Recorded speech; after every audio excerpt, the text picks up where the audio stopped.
8.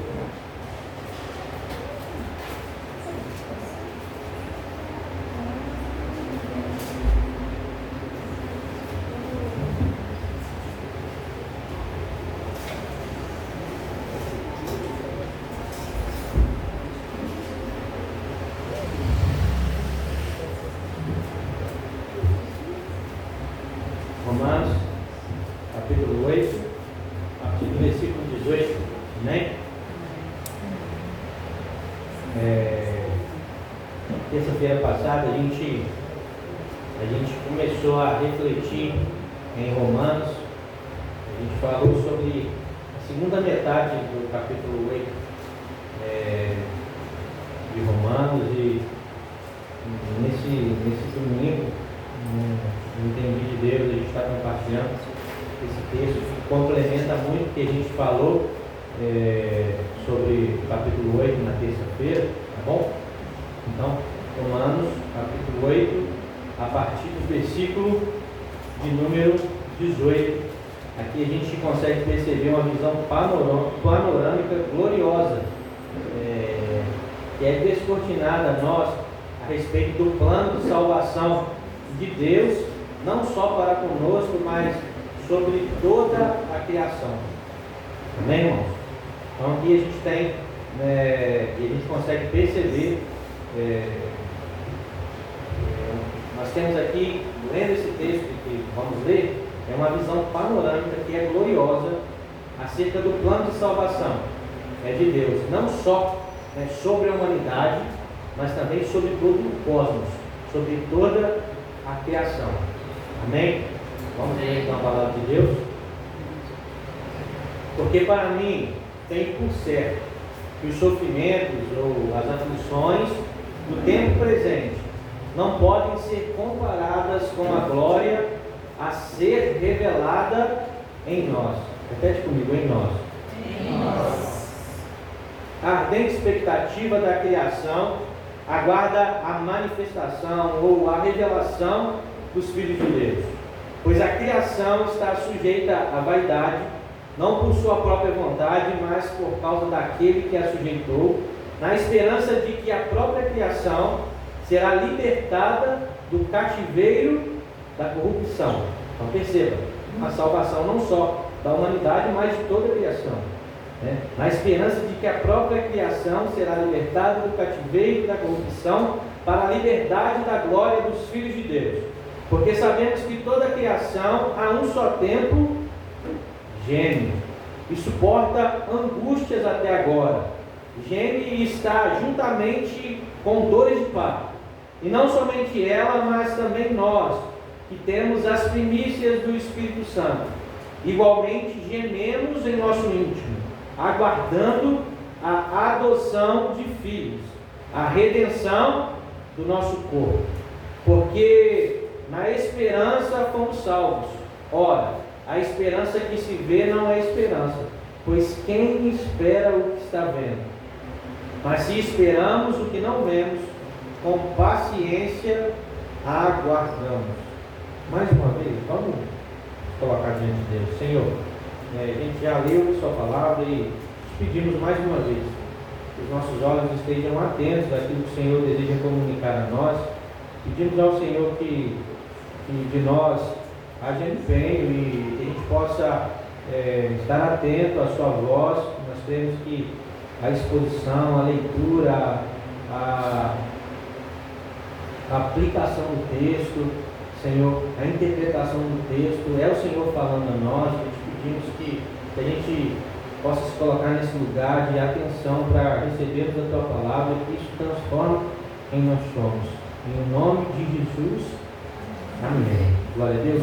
Irmão, você com a Bíblia aberta, retorna aí ao versículo 17, por favor. Só para a gente somar a compreensão, acho que vai fazer bastante sentido. Ora, se somos filhos, somos também herdeiros.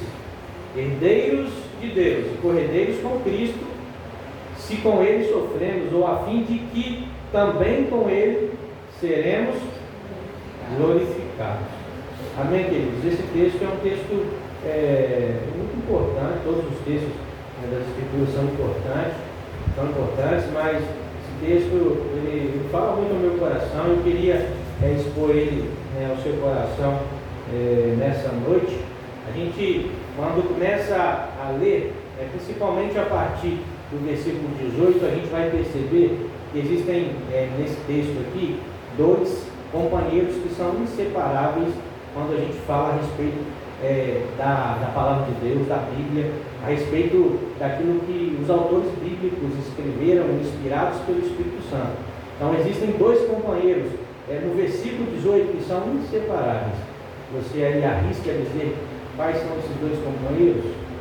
Olha aí para o versículo 18, quem vai ser o corajoso? Que vai aí arriscar e dizer que existem dois companheiros que são inseparáveis. Bota aqui, Bruno, versículo 18.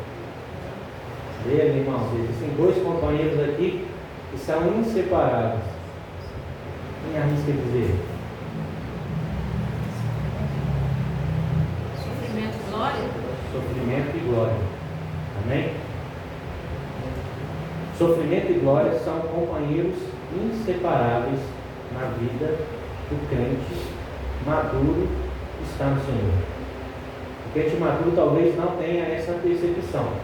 Mas quando a gente se apega às Escrituras e começa a olhar com mais atenção, a gente vai perceber que sofrimento e glória são inseparáveis. Existe um grande tema desse texto que a gente acabou de ler. E o tema é sofrimento e glória. Tá bom? Sofrimento e glória são como um casal inseparável. Existe sofrimento na vida do crente e existe glória. A gente precisa, com maturidade, olhar para esse texto e aprender do Evangelho e aplicar isso na nossa vida. Amém? Assim como foi a experiência de Cristo nessa terra, e vocês vão concordar comigo que Cristo é glorioso na sua essência, enfim, mas sofreu, assim também acontece conosco. Talvez, irmãos, você não queria ouvir isso de mim, né?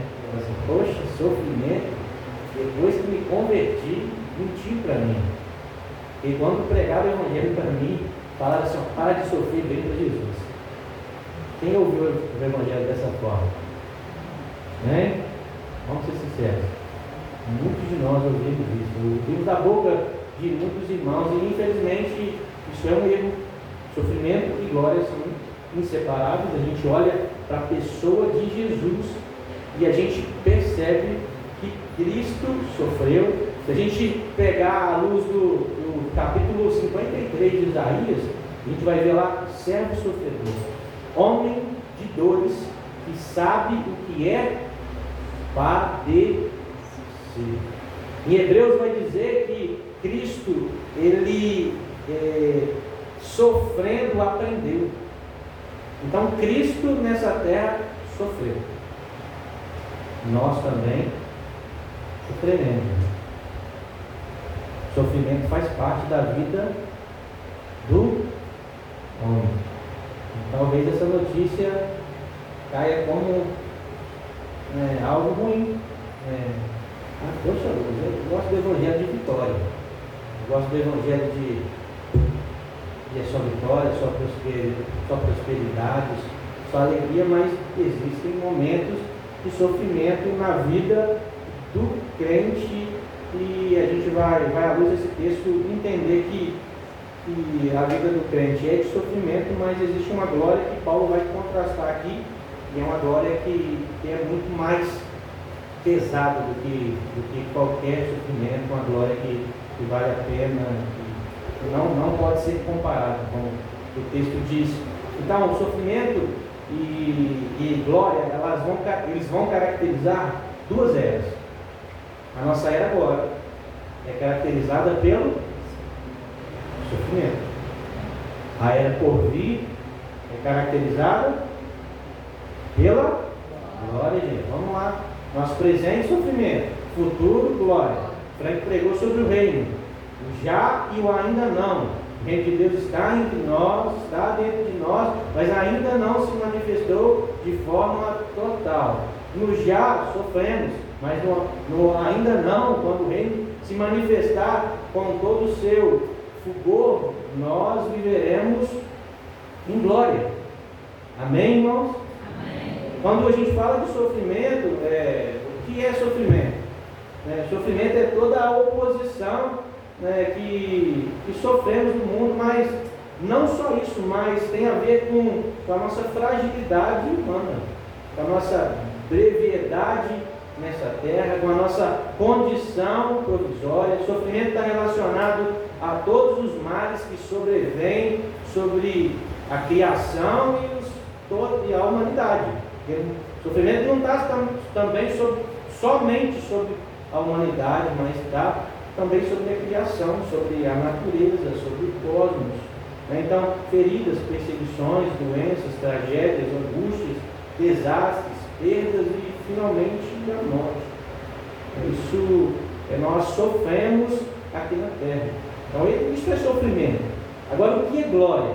Glória é o indizível esplendor de Deus. Glória é a sua eterna Shekinah. Glória está relacionada com essa imortalidade, essa incorruptibilidade que viveremos quando Cristo retornar na sua segunda vinda. Amém? Quando Paulo fala de sofrimento e glória, existe um amparo, um refrigério ao nosso coração, porque Paulo vai dizer que sofrimento e glória não podem ser o quê? Comparados. Paulo vai dizer, olha só, os sofrimentos presentes não podem ser comparados. O apóstolo Paulo, ele pedagogicamente, por vezes ele usa ali a comparação, ele usa a repetição, embora ele use a palavra aqui comparação, aqui ele está contrastando, ele está falando, olha só, os sofrimentos presentes, os sofrimentos que nós vivemos nessa terra aqui e agora, e você pode estar sofrendo, irmão, por alguma causa específica, mas eles não podem ser comparados. Paulo, ele diz nesse texto que ele está bem certo de que, eu não tenho dúvidas disso, não pode se comparar os sofrimentos presentes com a glória que será revelada nos filhos de Deus. E aí, olhando para esse texto, a gente analisa ele e percebe que, já que sofrimento e glória, eles são inseparáveis, a gente começa a perceber que o sofrimento é um caminho que nos leva à glória. Paulo vai dizer, eu estou absolutamente convencido, eu estou certo, não existe dúvida no meu coração. Sofrimento e glória não podem ser comparados. É desproporcional demais comparar o sofrimento da era presente com a glória que será revelada futuramente em nós quando Cristo retornar. Quando Paulo usa esse termo de comparação, esse termo está muito relacionado com a balança romana de 2 pratos. Quem conhece essa balança de 2 pratos? Quem é mais velho, né? Quem é mais novo, esse conhece. Mas quem é mais velho conhece a balança de 2 pratos. Quem não conhece a balança de 2 pratos? Quem não conhece a balança de 2 pratos? Não conhece, Caramba? Caramba. Dá para você conhecer, não conhece. A balança de 2 pratos é o seguinte: ela usa comparação. Existe um peso pré-definido, é colocado em um prato, sei lá, um peso de 1 quilo. E aí você ia na feira comprar 1 quilo de limão. E aí ali lá o cara que trabalha no hortifruti ia colocando o limão no segundo prato, e quando dava tara, quando um prato estava bem equilibrado com o outro, significava que o peso daqui era igual ao de cá. O fiel da balança tinha. Ele alinhava assim, tá igual. Ele alinhava? Então, e aí era dito que esse peso era igual a esse. Então, se tinha 1 quilo aqui pré-definido, aqui tinha 1 quilo de limão. E aí, amém, gente? Vocês entenderam? E o texto está falando o quê?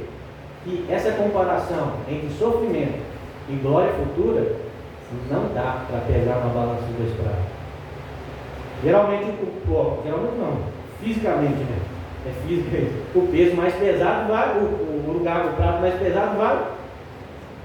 Então, o que Paulo está falando é o seguinte: se eu colocar a glória futura aqui, que será revelada em nós, e o sofrimento, amém, irmãos? Para a criança, para a pessoa que é mais nova, talvez se a gente pensar na gangorra que brinca ali no parquinho, né? É gangorra que usa, gente. Coloca eu e coloca o Renato, não vai dar claro nunca. Né, Renato? Renato vai ser. Enfim, gente, é para descontrair, mas é para perceber que sofrimento e glória, embora eles sejam inseparáveis, a gente tem uma promessa que traz refrigério ao nosso coração. Os sofrimentos da era presente não podem ser comparados com a glória que será revelada em nós. Amém? Isso te deixa mais calmo agora? Já comecei dando uma martelada, né? O sofrimento. Mas agora a gente olha para o texto e entende melhor ele de que, embora exista sofrimento, não pode se comparar sofrimento com a glória que há de ser revelada. Olhando à luz do texto que se encontra em 2 Coríntios, capítulo 4, versículo 17, a gente ainda entende melhor o que Paulo sempre fala a respeito de glória e sofrimento. Paulo vai dizer o seguinte: porque as leves e momentâneas tribulações produz para nós um eterno peso de glória, acima de toda comparação. Mais uma vez, Paulo, ele relaciona sofrimento presente com a glória que será revelada nos filhos de Deus. Só que aqui a gente tem uma porção ou uma expressão que pode clarear ainda mais o nosso entendimento a respeito dessas coisas. Ele vai dizer: porque as leves e momentâneas tribulações, então as tribulações são, embora você esteja sentindo muito, elas são leves e elas produzem. Olha só, tribulação produz para nós um eterno peso de glória.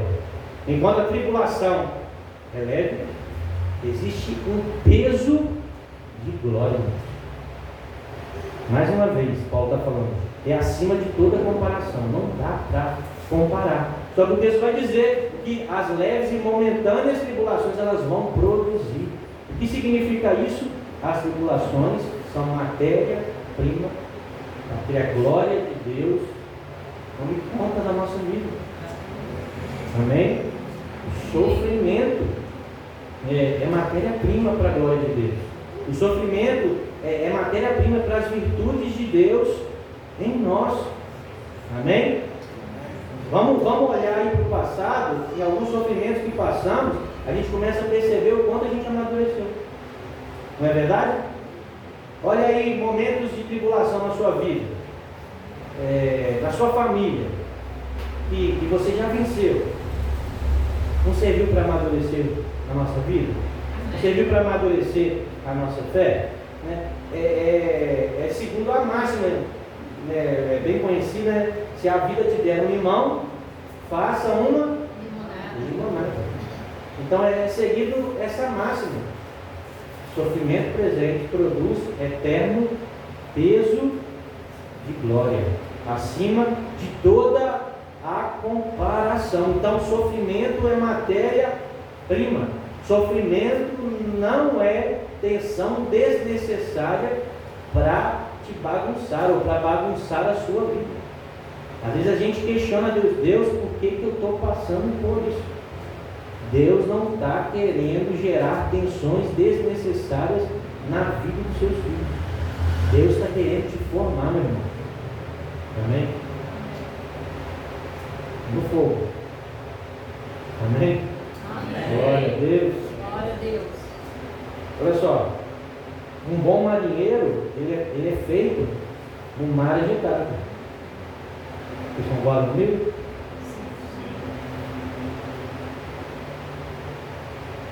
Às vezes a gente passa por tribulação, por mares agitados, e a gente acha que é à toa. Mas é Deus te formando. Deus, com as tribulações e sofrimentos, isso não é para abalar a sua fé, é para fortalecer a sua fé. Então, quando você passar por sofrimento, ou se você estiver passando por tribulação, entenda, em nome de Jesus, Deus está te formando, Deus está fortalecendo a sua fé, a sua família. Você crê nisso, irmão? Amém. Isso é verdade das Escrituras, meus irmãos. Mais uma vez, mar calmo não faz marinheiro. Então, se existem lutas, e essas lutas têm sido constantes na vida de vocês, Deus está te formando, te fortalecendo. Amém? Não desista. Não desista. Em nome de Jesus. E perceba que Paulo, no versículo 18, ele vai falar dessa glória. E essa glória não é para algo, mas é uma glória que é revelada em nós. Olha o texto aí, no finalzinho do versículo 18. É uma glória em... como a glória que há de ser revelada em nós. Você repetiu quando nós lemos esse texto. Essa glória é em nós, não é glória para algo, não é glória que também tem relação com dinheiro ou fama, ou não é a glória desse mundo. Porque esse mundo onde a tecnologia está tão avançada e os valores são tão vazios, quando falamos em glória a gente pensa em celebridades, em influência, mas o Paulo está falando a respeito de glória aqui, é a glória de Deus, e essa glória não é para algo, mas é a glória que é revelada em nós. Quando Jesus fala assim, para Maria, se crês, você verá a glória de Deus. Em que contexto ela está falando isso? A ressurreição de Lázaro. Perceba que aquela glória tinha uma finalidade. Mas Jesus estava falando, Maria, você vai ver a glória de Deus na ressurreição de Lázaro. É uma glória que é fora. Ou quando a gente pensa na figura de Moisés no Antigo Testamento, a gente tem um contraste muito bacana, depois se você quiser ler 2 Coríntios capítulo 4 ou 3. Leu 3 e 4, você já sabe o que é. Não lembro, não sei se é 3 ou 4. Mas ele vai falar sobre a glória que estava sobre o rosto de Moisés. É o 3. 2 Coríntios 3. E perceba que quando Moisés recebia a manifestação da glória de Deus, existia algo peculiar com Moisés. O que acontecia com Moisés? A face resplandecia. Aí o povo olhava para Moisés e via que realmente Moisés estava falando da parte de Deus. Tinha até uma circunstância de quando o fulgor da glória de Deus do rosto de Moisés começava a diminuir, o que Moisés fazia? Tapava o rosto, o povo não perceber que o fulgor da glória de Deus ali no seu rosto estava se esvaziando, estava ali diminuindo.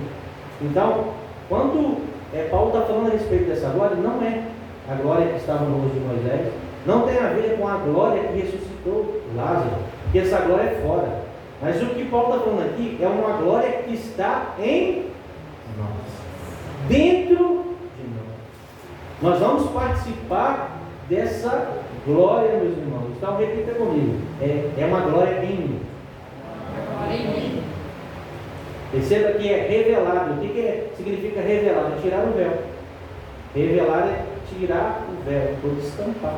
Então não é uma glória que nos coloca em um lugar de telespectadores. Perceba que não é como você sentar no sofá e olhar, ligar a Netflix e assistir um filme, porque essa glória não é externa, essa glória é interna, irmãos. Você está refletindo comigo, filho? Você está aqui? Não está longe, não? Você está entendendo? Amém? Amém. Então essa glória é em nós. Então repita mais uma vez. Em mim. Em mim. É a glória em nós. E aí, falando de sofrimento, a gente, como crente e como crentes que estamos amadurecendo no Senhor, precisamos nos posicionar de forma firme no tempo de tribulação, no tempo de sofrimento. Então, eu queria compartilhar com vocês como a gente não pode, ou como a gente não pode se posicionar e como devemos nos posicionar em meio ao sofrimento. Amém? Glória a Deus. Então vamos lá. Primeiro, nós não devemos lidar com o sofrimento e sermos surpreendidos. Quem já se surpreendeu com uma tribulação, um sofrimento, ficou abaladíssimo. É algo que não deve nos surpreender. Porque agora a gente já sabe que sofrimento e glória andam juntinhos. A gente olha também no texto de Isaías 43, e ali está escrito o seguinte, olha só, o início do capítulo 43. Quando passares pelas águas, não vai afundar. Quando passares pelo fogo, nenhuma chama arderá em ti. Perceba que é quando passares. Isso significa que em algum momento da nossa vida nós iremos passar por tribulação e por dificuldade. E agora, estando ou caminhando em uma congregação onde a nossa identidade é estar em Cristo, você caminha conosco. Você já se decidiu, é essa comunidade de fé que Deus me plantou, é aqui que eu vou criar meus filhos, é aqui que eu vou viver para a glória de Deus em comunidade. Eu quero te dizer que estar unido a Cristo é participar, é ter comunhão com o seu sofrimento. Não tem como eu estar unido a Cristo, não tem como eu estar em Cristo e não ter comunhão com os seus sofrimentos. Vocês entenderam? Se eu estou unido a Cristo, automaticamente eu tenho comunhão com os sofrimentos de Cristo, irmãos. Amém? Quem vive o Evangelho não vai ter tribulação. Então, se eu estou em Cristo, eu participo dos sofrimentos de Cristo. Filipenses, no capítulo 3, quando Paulo fala que abriu mão de tudo, que agora tudo é esterco, todos os seus títulos, o seu currículo maravilhoso, agora é esterco. Ele vai dizer, eu quero ser achado em Cristo, eu quero conhecer Jesus, eu quero conhecer o poder da sua ressurreição. Ele vai dizer, eu quero participar dos seus sofrimentos. Então olha só, quando Paulo abdica do seu currículo, que era um bom currículo, eu tenho certeza que ninguém aqui tinha um currículo como o de Paulo. Era top o currículo de Paulo. Ele está falando, isso daqui para mim é esterco agora. Agora que eu conhecia Cristo, eu quero conhecê-lo, eu quero estar em Cristo, eu quero ser achado nele, eu quero conhecer o poder da sua ressurreição. E pasme, eu quero participar dos seus. Então, estar em Cristo automaticamente é inevitável. Nós participaremos do sofrimento. E assim, queridos, quando a gente olha para as Escrituras, a gente vai perceber que todo autor bíblico, quando ele fala de sofrimento, ele vai falar de glória. E por muitas vezes, eu vou me arriscar a dizer que todas as vezes, mas na maioria dos textos que eu li, que relacionam sofrimento com glória, eu acredito que 100% desses textos que relacionam sofrimento com glória, e quando fala desse momento aqui, dessa era, não existe perspectiva de melhora. Não há um sugestionamento de que os sofrimentos irão terminar. Quando a gente lê o texto falando sobre sofrimento nessa terra aqui, existe algum sugestionamento que eles vão terminar? Não. E você vai correr o Novo Testamento e você vai perceber realmente não. Agora, o crente do Senhor se posiciona de uma forma sadia em meio ao sofrimento. Isso a gente vai falar mais no final. Olhando para o sofrimento, você talvez deva estar se perguntando assim, Luz, então por que o sofrimento existe? O sofrimento, ele existe pela desobediência de Adão. Nós estamos mergulhados na biologia de Adão, nós nascemos, fomos concebidos em pecado, não existia sofrimento, existia plena harmonia entre Deus e o homem e o cosmos, a criação, a natureza, os animais. E quando Adão peca, a desobediência entra e aí essa harmonia ela é desfeita. E agora a terra que produzia em abundância vai produzir espinhos e abrolhos. Se Adão precisava trabalhar de forma suave, agora ele come do suor. Eu sofro, né? O suor, eu sei muito bem. Eu me para suar. A mulher sofre com dores de parto. Então, a gente olha ali para Gênesis 3,17 e a gente vê essa afirmação de Deus: maldita é a terra por causa de ti. Maldita é a terra por causa da sua desobediência. E é por isso que o texto está dizendo que toda criação geme. Geme por estar em inutilidade ou em vaidade. Lá no versículo 20. A terra geme pela desobediência de Adão. Misericórdia. A gente vai ver e perceber que mais e mais a terra vem se degradando. E isso tudo é oriundo da desobediência de Adão, da desobediência de Eva. E assim, se os sofrimentos são realidades, meus irmãos, nunca deixem eles dominarem a sua mente. Porque se o sofrimento dominar a sua mente, você perde o brilho de Jesus no seu rosto. Embora exista sofrimento, você sabe que pode contrastar esse sofrimento com a glória que será revelada quando Cristo retornar. É essa glória do versículo 18. A glória que será revelada em nós, que glória é essa? Quando Cristo retornar, nós seremos como Ele. Nós teremos nosso corpo glorificado. São as promessas de Apocalipse: não haverá mais choro, não haverá mais dor, não haverá mais lágrimas. Então o cristão maduro se apega com esperança nessas realidades. Amém? Nessas promessas. Então o argumento do diabo é sempre nos prender e nos questionar a respeito da nossa e da sua identidade em Jesus. Você sofre tanto, será que você de fato é filho? E a gente percebe que não, o crente maduro no Senhor ele sofre. Paulo sofreu, irmão. Os discípulos sofreram. E você, que ele está disposto a sofrer e se apegar firme em Jesus? Amém? Glória a Deus, irmãos. Então, quando o diabo tentar roubar, ou dominar a sua mente, nesse lugar, dizendo contra a sua identidade que você não é filho,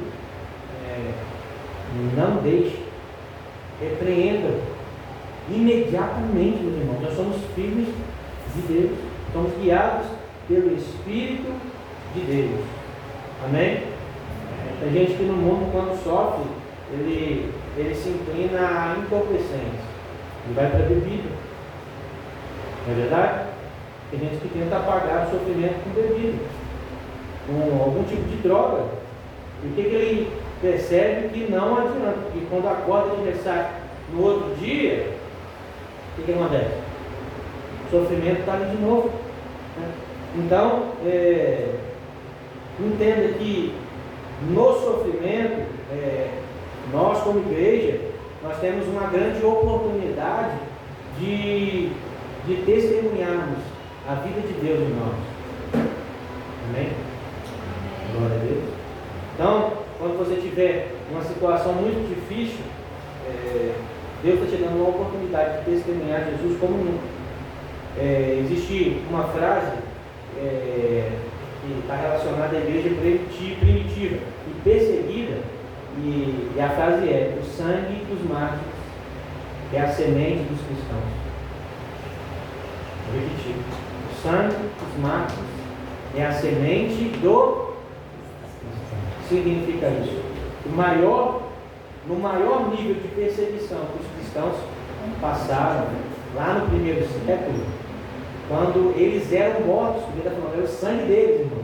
Não é o suor, não é o sangue. A vida deles. Então, quando o sangue deles eram derramados, o sangue era como semente. Quanto mais eles atrocidavam os cristãos, mais cristãos se convertiam. Mais pessoas se convertiam ao Senhor. Porque o cristão se posiciona diante dos sofrimentos de forma diferente do mundo. Amém? Glória a Deus, irmãos. Ou não? A gente vai se posicionar da mesma forma daqueles que não conhecem Jesus? Eu vi um relato que a Coreia do Norte é o país mais perseguidor do mundo. Ali existe um número grande de homens que se convertem, coreanos, norte-coreanos se convertem e eles são mortos por se converterem a Jesus. Porque para eles lá o governo só existe o Senhor, é o imperador. E assim, eu ouvi relatos que muitos guardas norte-coreanos estavam se convertendo, porque os cristãos que eles estavam assassinando, cometendo assassinato pela fé deles, se posicionavam tão firmemente no momento da execução, eles ficavam encabulados, e eles se convertiam ao Senhor, e eles entregavam a vida deles ao Senhor.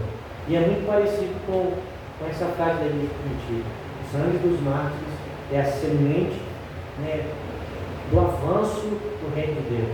Então, em meio ao sofrimento, a igreja deu testemunho. E o reino de Deus avançou. Então, o tempo de sofrimento é um bom tempo para aquele que entendeu, que vive para a glória de Deus nessa terra, é testemunhar de Jesus. Amém? Glória a Deus. Você vai testemunhar de Jesus? E aí o texto vai falar a respeito de uma expectativa, na verdade, de uma ardente expectativa. E aí, assim, o que é uma expectativa? Você vive com expectativa. Uma pessoa que vive em expectativa, ela espera a ocorrência de algo. E tenha certeza, de quem vive com expectativa, isso afeta a maneira dessa pessoa de viver. Alguém que não tem expectativa, vive de uma forma. Agora, quem vive em expectativa de alguma coisa, com certeza essa expectativa afeta o modo de viver. Já viveu algum tempo da sua vida sem expectativa?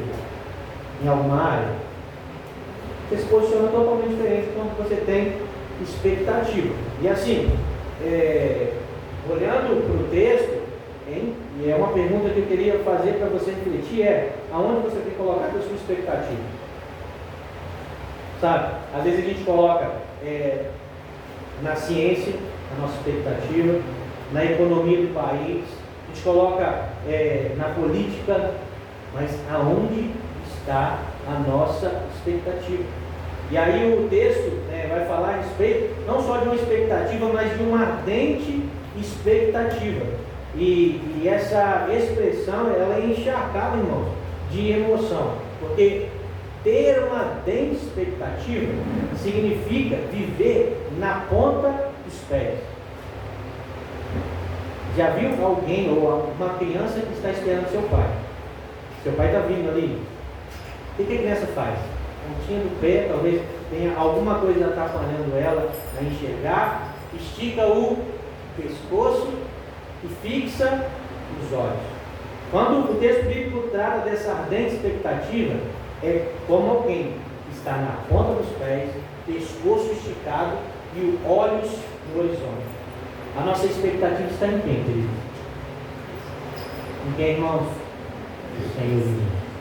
Na volta do nosso Senhor Jesus. Na sua segunda vinda. No seu retorno.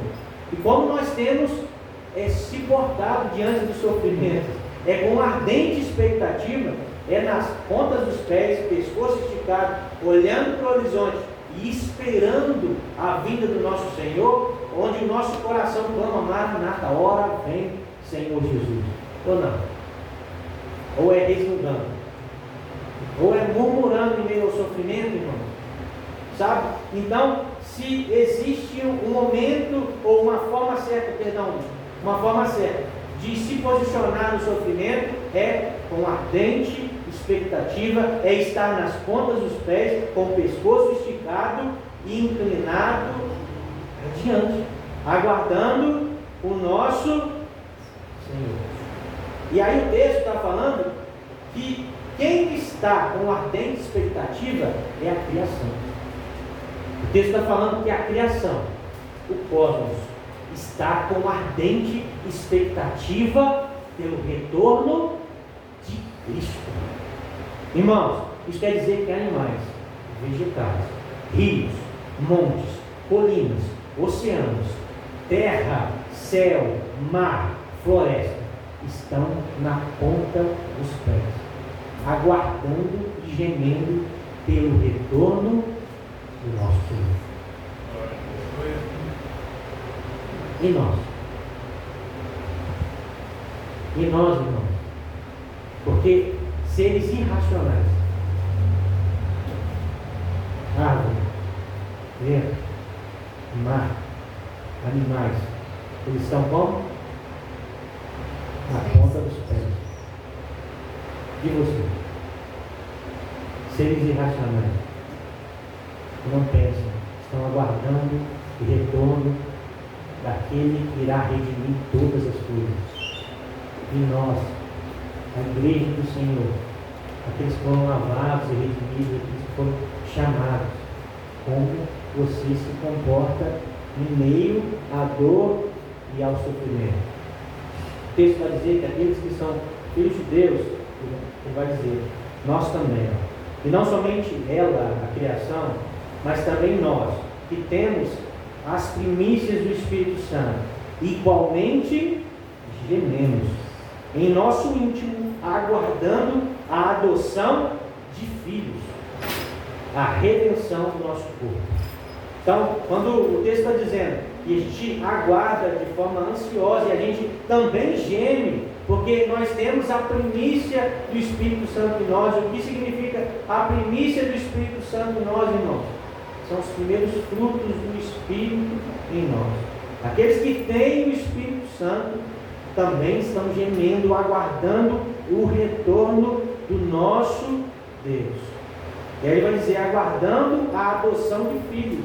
Quer dizer que, então, nós não somos filhos? Não. O texto vai dizer, a redenção do nosso corpo.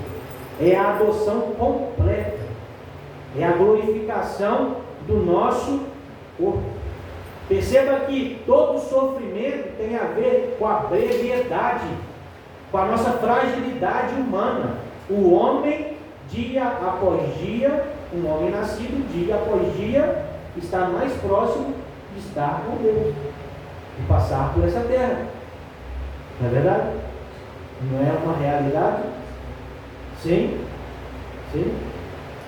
Então, é o que o texto está dizendo. Gememos pelas nossas fragilidades e pela nossa mortalidade física. Então nós gememos para que sejamos adotados à redenção do nosso corpo, onde não haverá mais espaço para a morte. Porque se Cristo venceu, e se eu estou unido a Cristo, eu também venci. Não é que eu vencerei, irmãos, eu venci. Eu só estou aguardando na ponta dos pés, com o pescoço esticado e com ardente expectativa no meu peito. Você está entendendo, meu irmão? Glória a Deus. Glória a Deus. Porque quando formos glorificados, não haverá mais morte, não haverá mais dor, não haverá mais lágrimas. Amém, irmão? Não haverá mais sofrimento, não vai haver mais espaço para o sofrimento, porque se Cristo venceu, eu também venci, irmão. A vitória de Cristo é a nossa vitória, irmãos.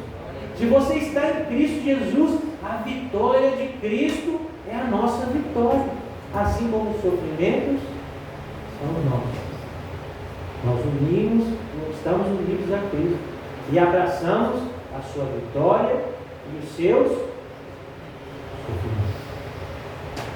Amém? Amém. Glória a Deus. Então, assim, o Espírito Santo, ele nos dá, e assim não é uma forma pejorativa, mas ter o Espírito Santo morando dentro de nós, nós podemos provar como uma amostra grátis de como será o céu. Amém? Então é Ele que nos mantém na ponta dos pés, porque o Espírito Santo, que é Deus, habita em nós, e por termos o Espírito Santo, nós temos o antigosto daquilo que a gente vai experimentar na glória. É Ele que nos mantém de pé, ou melhor, na ponta dos pés. Glória a Deus. Glória a Deus. Então, assim, duvide de um pregador que não pregue sobre o sofrimento. Duvide de uma teologia que não fala sobre dificuldade nessa terra. Duvide, irmão. Tem gente que está gastando aí na internet saliva e pregando um falso evangelho ou um evangelho incompleto que se torna falso. Amém? Como você sabe, prudente? Glória a Deus. Então, a tribulação, a gente está fechando, ela serve para que as virtudes de Cristo sejam formadas em nós. Quando Paulo ele escreve no capítulo 5 para a mesma igreja, a gente está lendo o capítulo 8 de Romanos, no capítulo 5 de Romanos, Paulo vai falar assim: eu me alegro na tribulação, porque a tribulação vai gerar em mim paciência. Paciência vai gerar em mim maturidade. Maturidade vai gerar em mim esperança. Quando a gente fala de esperança, é a mesma coisa que expectativa, irmão. Então você percebe que como os textos bíblicos vão se completando, e a gente vai formando uma macrovisão bíblica e sendo amadurecido à luz das Escrituras. Então, tribulação gera em mim paciência. Então, tribulação me torna mais paciente. Sendo mais paciente, eu me torno maduro. Sendo mais maduro, eu me fortaleço na esperança. Perceba então que tribulação não serve para me destruir, mas serve para me tornar mais longânimo, para me tornar mais maduro, e para que eu tenha esperança. Amém? Glória a Deus. Então, Deus está te formando, te tornando uma pessoa mais madura na tribulação, te tornando uma pessoa mais paciente na tribulação e te dando esperança. Esperança essa que não dá espaço para dúvida alguma. É uma esperança que não tem dúvida nela, é uma esperança com certeza, é uma esperança que nunca vai nos desamparar ou nos desanimar. Amém? Então, qual é a postura do crente maduro no Senhor em meio à tribulação, irmão? Esperançoso. Pensando aí nessa analogia, é na ponta dos pés. Irmão, se você estiver de pé, eu ia te pedir para ficar na pontinha dos pés. Você não esquecer essa palavra. Depois, quando você levantar para a gente orar para a gente terminar, eu pedir todo mundo para ficar pelo menos 2 horas na ponta dos pés. Mas que você não esqueça isso, irmão. A gente aguarda o Senhor e, finalizando, a gente aguarda o Senhor não de forma passiva, pelo contrário, de forma ativa, não é em letargia, não é sentado no sofá sem fazer nada, mas nós aguardamos o Senhor, vivendo para a sua glória, se movendo pelo seu reino, buscando os interesses de Cristo nessa terra. Eu sempre dou esse exemplo, mas você já percebeu como um cachorrinho muito ativo espera seu dono na coleira? Pensa no Pinte. Pensa no Pinte aí, gente. Aquele cachorrinho que late bastante. Passou uma coleira no pescoço dele, amarrou ele, o dono chegou. Como é que ele fica? Elétrico. É assim que nós devemos esperar o nosso Salvador.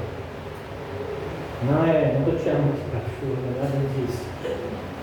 Não quero te comparar a um cão, irmãos. Mas vocês entenderam a consciência de como devemos esperar o Senhor?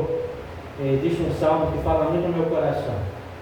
O salmista vai dizer o seguinte, é o Salmo 130, vai dizer o seguinte, aguardo o Senhor, a minha alma o aguarda, eu espero na sua palavra, a minha alma anseia pelo Senhor, mais do que os guardas anseiam pelo romper da manhã, mais do que os guardas anseiam pelo romper da manhã.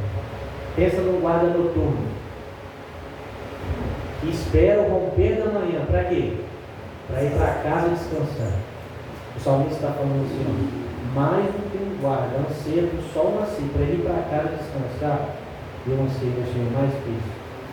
Então assim, ele já espere e aguarde com expectativa o retorno do nosso Deus, para que a gente viva a realidade de novo céu e nova terra. O nosso coração cante em pleno sono todos os dias, Maranata, a hora vem, Senhor. Que exista uma saudade genuína do noivo da nossa alma, do noivo da igreja. Amém? Amém. Sabe, esse estado de saudade ele deve tomar conta do nosso coração também em meio às dificuldades. E assim, para fechar agora, de fato, sabe, uma responsabilidade que eu queria te dar como igreja, como discípulo de Jesus. Irmãos, nós passamos por tempos de sofrimento. Eu tenho ciência, por conversar com muitos irmãos, e muitos irmãos têm passado por tempos de tribulação. Muitos. Mas você tem a palavra de Deus que te ampara, você tem a vida de irmãos que podem te amparar e te consolar. Sabe, algo que eu entendi de Deus para compartilhar com você é o seguinte: um tempo de tribulação, de pessoas que Deus permite que você tenha um encontro com elas e elas não conhecem a Jesus. Pregue o Evangelho completo e ensine essas pessoas a guardarem o Senhor na ponta dos pés. Amém? Você entendeu essa responsabilidade? Ensinem amigos de vocês que estão em tempo de sofrimento. Preguem o Evangelho, preguem essa expectativa que está nos filhos de Deus. Ensinem eles a ficarem na ponta dos pés. Glória a Deus. Olhando para o texto, é o último texto que a gente vai só refletir, que se encontra em João 9. Jesus ele está diante de um cego. Os discípulos fazem uma pergunta: Senhor, quem pecou? Ele ou seus pais? Quem lembra dessa passagem? Eles vão perguntar a Jesus: quem pecou? Ele ou seus pais? E aí, Jesus ele vai dizer que não foi nem eles e nem, mas aquilo aconteceu para que a glória de Deus fosse manifestada através da vida dele. Mais uma vez, glória e terceiro, irmãos, em nome de Jesus. Deixa eu dizer algo para vocês. Talvez não passássemos por momentos de sofrimento em nossas vidas, nós nunca amadureceríamos. Nunca, jamais. Existem momentos na nossa vida que foram feitos para que a glória de Deus se manifeste nas nossas vidas, assim como na vida desse cego. A afirmação de Paulo, irmãos, e essa é uma afirmação de Paulo, versículo 18, olha aí. A afirmação é de quem essa afirmação? Do apóstolo Paulo. Paulo está dizendo, e eu vou ler mais uma vez. Porque para mim. Então era Paulo falando. Beleza? Vocês estão comigo? Paulo está falando. Porque para mim eu tenho o certo. Assim, essa não é a afirmação do Lucas, nem do Renato, nem do Frank, nem da Silvia, nem da Deise, nem da Tayane, nem do Zé Maria, nem do Bruno, mas deve ser a nossa afirmação. Amém, irmãos? Essa é a afirmação do apóstolo Paulo, falando, porque para mim, que essa afirmação de Paulo seja a afirmação que sai dos nossos lábios. Amém?